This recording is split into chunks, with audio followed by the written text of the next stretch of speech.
అందరికీ నమస్కారం. Anvita's cook house season 1 Anvita's classics కి స్వాగతం.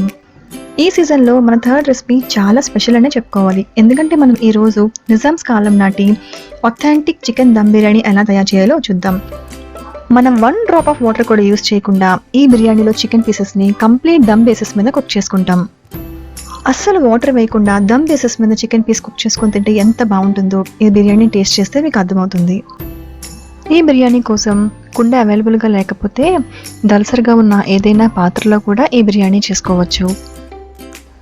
ఈ రెసిపీ కోసం 500 గ్రాముల చికెన్ తీసుకొని ఉప్పు పసుపుతో వాష్ చేసుకొని కుండలో వేసుకోవాలి. ఇప్పుడు ఈ చికెన్ పీసెస్కి మీ టేస్ట్ తగినంతగా ఉప్పు, 2 టేబుల్ స్పూన్ల కారం, 2 టేబుల్ స్పూన్ల అల్లం వెల్లుల్లిపాయ paste, 1 table spoon garam masala powder, చిటికెడు ఉప్పు వేసుకొని బాగా మిక్స్ చేసుకోవాలి. ఉప్పు కారం ఎప్పుడు కూడా మీ టేస్ట్ తగినంతగా అడ్జస్ట్ చేసుకోండి. మనం కుండలో చేసుకునేటప్పుడు కాస్త ఉప్పు కారం ఎక్కువే పడతాయి. నార్మల్గా మీరు వెజిల్లో చేసుకునేటప్పుడు కుండలో చేసుకునే దానికంటే తక్కువే వేసుకుంటే సరిపోతుంది. ఇలా మిక్స్ చేసిన తర్వాత అరచెక్క నిమ్మరసం మొత్తం చికెన్ పీసెస్ అంతటికి పట్టేలాగా జ్యూస్ చేసి అందులో వేసుకోండి. ఇలా వేసుకున్న తర్వాత ఇప్పుడు 1 కప్పు చిక్కటి పెరుగు, పుల్లగా మాత్రం ఉండకూడదు, పెరుగు కమ్మగానే ఉండాలి. ఇలా పెరుగు వేసుకొని మళ్ళీ చికెన్ పీసెస్ అంతటికి కోట్ అయ్యేలాగా ఈవెన్గా మిక్స్ చేసుకోవాలి. మనం ఈ బిర్యానీ కుండలో చేసుకోవడం వల్ల ఒక స్పెషల్ ఆథెంటిక్ ఫ్లేవర్ వస్తుంది బిర్యానీకి. కుండ లేకపోయినా పర్వాలేదు, మీరు నార్మల్గా విజిల్లో కూడా చేసుకోవచ్చు. ఇప్పుడు 6 పచ్చిమిర్చి ముక్కలు సన్నగా కట్ చేసుకొని కొంచెం కొత్తిమీర పుదీనా కూడా వేసి మనం మ్యారినేట్ చేసి పెట్టుకున్న చికెన్ పీసెస్ని మిక్స్ చేసుకోవాలి. మనం ఈ బిర్యానీ ఎందులో చేసుకున్నా పర్వాలేదు, కానీ మనం వాటర్ యూస్ చేసుకోకుండా ఈ పీస్ని కుక్ చేసుకుంటాం కాబట్టి పీస్ చాలా టెండర్గా జ్యూసీగా ఉంటుంది. ఇప్పుడు ఇలా మ్యారినేట్ చేసి పెట్టుకున్న చికెన్ పీసెస్ని ఖచ్చితంగా 2 గంటలు ఫ్రిడ్జ్లో పెట్టుకొని ఉంచుకోవాలి. లేదు మీ దగ్గర టైం ఉంటే కనుక రాత్రంతా కూడా మ్యారినేట్ చేసి పెట్టుకోండి, ఇంకా చాలా బాగుంటుంది చికెన్ పీస్. రాత్రంతా మ్యారినేట్ చేసి పెట్టుకుంటే మాత్రం బిర్యానీ చేసుకోవడానికి 2 గంటల ముందుగానే తీసి రూమ్ టెంపరేచర్లో పెట్టుకోవాలి. ఇప్పుడు బిర్యానీ రైస్ కోసం ఒక కడాయిలో 2 లీటర్లు లేదు అంటే 1/2 కేజీ బియ్యం సరిపడినంతగా నీళ్లు వేసుకొని 6 లవంగాలు, 1 లేదా 2 అనాస్ పువ్వులు, 4 యాలకులు, 4 బిర్యానీ ఆకులు, 1 ఇంచు దాల్చిన చెక్క వేసుకోవాలి. ఇక్కడ ఒక ఇంపార్టెంట్ టిప్ చెప్పాలి మీకు.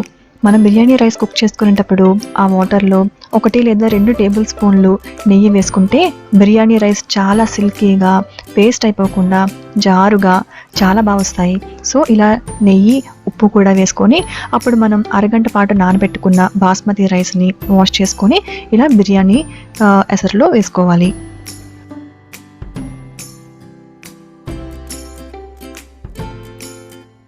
ఇలా బిర్యానీ రైస్ కుక్ చేసుకున్నప్పుడు ఫ్లేమ్ ఇప్పుడు హైలో పెట్టుకుంటూనే మనకి గింజ అతుక్కోకుండా చాలా సిల్కీగా వస్తాయి. మన రైస్ 40% కుక్ అయితే సరిపోతుంది, మిగతా 60% కూడా మనం చికెన్ దమ్ పెట్టుకున్నప్పుడు కుక్ చేసుకోవాలి. ఇలా 40% కుక్ అయిన రైస్ని మనం ఇందాక మ్యారినేట్ చేసి పెట్టుకున్న చికెన్ మీద లేయర్లా వేసుకోవాలి. నార్మల్గా మనం చేసుకునే బిర్యానీస్లో 1 layer chicken, 1 layer rice, 1 layer chicken, 1 layer rice వేస్తూ ఉంటాము. అది వేరే స్టైల్ బిర్యానీ. ఇది కచ్చి స్టైల్ బిర్యానీ. ఇందులో మనం చికెన్ని హాఫ్ కుక్ చేయకుండా రా చికెన్ని బాటంలో వేసుకొని మనం కుక్ చేసి పెట్టుకున్న 40% కుక్ చేసి పెట్టుకున్న రైస్ని కంప్లీట్గా పైన లేయర్లా వేసుకొని మధ్యలో కొంచెం కావాలంటే ఫ్రైడ్ ఆనియన్స్ కూడా వేసుకుందాం. అండ్ ఇలా రైస్ అంతా వేసిన తర్వాత పైన మాత్రం ఒకే ఒక లేయర్లో ఫ్రైడ్ ఆనియన్స్, కొంచెం కొత్తిమీర పుదీనా ఆకులు అండ్ ఇంకా చాలా ఇంపార్టెంట్ ఇక్కడ కెవరా వాటర్. ఇది మార్కెట్లో ఎలాంటి షాప్లోనైనా అవైలబుల్గానే ఉంటుంది. ఎక్కువగా 1 table spoon kewra water, 1.5 table spoon rose water వేసుకుంటే చాలా చాలా చాలా మంచి ఫ్లేవర్ వస్తుంది బిర్యానీ రైస్కి. అండ్ 4 కుంకుమ పువ్వు రేకులు నానబెట్టుకొని ఆ పాలు కూడా వేసుకోండి. అది ఒక 2 టేబుల్ స్పూన్లు సరిపోతుంది, కానీ పచ్చి పాలు మాత్రం 1/2 కప్పు వేసుకోవాలి. ఈ పాలలో నుంచిన మాయిశ్చర్ తీసుకొని మిగతా రైస్ అంతా కూడా కుక్ అవుతుంది.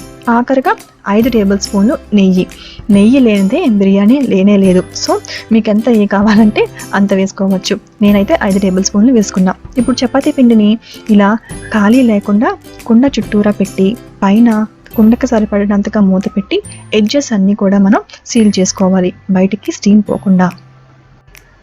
సో ఇప్పుడు దమ్ పెట్టుకోవడం కోసం కింద ఒక పెనం పెట్టుకొని దాని మీద మనం సీల్ చేసి పెట్టుకునే బిర్యానీ పాట్ దాని మీద కొంచెం వాటర్ వేసుకొని గిన్నె పెట్టుకుంటే వెయిట్ వస్తుంది బిర్యానీ పాట్కి. అప్పుడు స్టీమ్ చుట్టూరు ఎస్కేప్ అయిపోకుండా ఉంటుంది. ఇలా మనం లో ఫ్లేమ్లో పెట్టుకొని 35 నుంచి 40 నిమిషాల పాటు కుక్ చేసుకోవాలి. ఇలా కుక్ చేసుకున్న తర్వాత 10 నిమిషాల పాటు దాన్ని కదపకుండా ఉంచేయండి.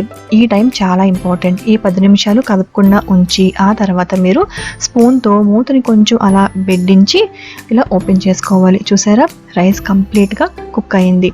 చికెన్ పీస్ కూడా కంప్లీట్గా దమ్ బేసెస్ మీద స్టీమ్తో కంప్లీట్గా కుక్ అయిపోతుంది. అది కూడా నేను మీకు ఇప్పుడు చూపిస్తాను. ఇలా మనం ప్రిపేర్ చేసుకున్న కుక్ చేసుకున్న కుండని ఒక ప్లేట్లోకి ఇన్వర్ట్ చేసుకుంటే మీకు లాస్ట్ లేయర్లో చికెన్ పీసెస్ అన్నీ మనం ఇందాక సెట్ చేసి పెట్టుకున్నాం కాబట్టి ఇలా ఇన్వర్ట్ చేసుకున్నప్పుడు చికెన్ పీసెస్ అన్నీ చక్కగా పైకి అందంగా కనిపిస్తాయి. మనం చికెన్ పీసెస్ లాస్ట్లో పెట్టుకున్నాం కాబట్టి అది ఫ్లేమ్ మీద పెట్టాం కాబట్టి చికెన్ పీసెస్ కొంచెం రోస్ట్ అయినట్టు కూడా మనకి టెక్స్చర్ వస్తుంది. బట్ తవా పెట్టి దాని మీద పాట్ పెట్టడం మర్చిపోకండి. అలా పెట్టకపోతే అడుగునున్న చికెన్ పీసెస్ అన్నీ మాడిపోతాయి. మనం 1 డ్రాప్ ఆఫ్ వాటర్ యూస్ చేయకపోయినా కూడా చికెన్ 100% కంప్లీట్గా కుక్ అయిపోయింది. ఇక్కడ ఇంపార్టెంట్ టిప్ ఏంటంటే మీరు కనుక ఈ బిర్యానీ ఫస్ట్ టైం చేస్తున్నట్టయితే మీకు చికెన్ పీసెస్ మాడిపోతాయేమో డౌట్ వస్తే మ్యారినేట్ చేసేటప్పుడు 4 టేబుల్ స్పూన్ల నెయ్యి కానీ నూనె కానీ వేసుకుంటే డౌట్ లేకుండా చికెన్ పీసెస్ మాడిపోకుండా ఉంటాయి. అండ్ ఇంకొక ఇంపార్టెంట్ టిప్ ఏంటంటే బాస్మతి రైస్ని 1 అవర్ కన్నా ఎక్కువగా నానబెట్టకండి, రైస్ విరిగిపోతాయి. సీజన్ 1 అన్వితాస్ క్లాసిక్స్లో మళ్ళీ ఒక మంచి ఏన్షియంట్ మెథడ్ ఆఫ్ కుకింగ్తో మళ్ళీ నెక్స్ట్ రెసిపీతో మీట్ అవుదాం. అంతవరకు బై బాయ్ అండ్ నమస్తే. అయ్యో మర్చిపోయాను, సబ్స్క్రైబ్ అవ్వడం మర్చిపోకండి, బెల్ ఐకాన్ మీద కూడా ప్రెస్ చేయడం మర్చిపోకండి.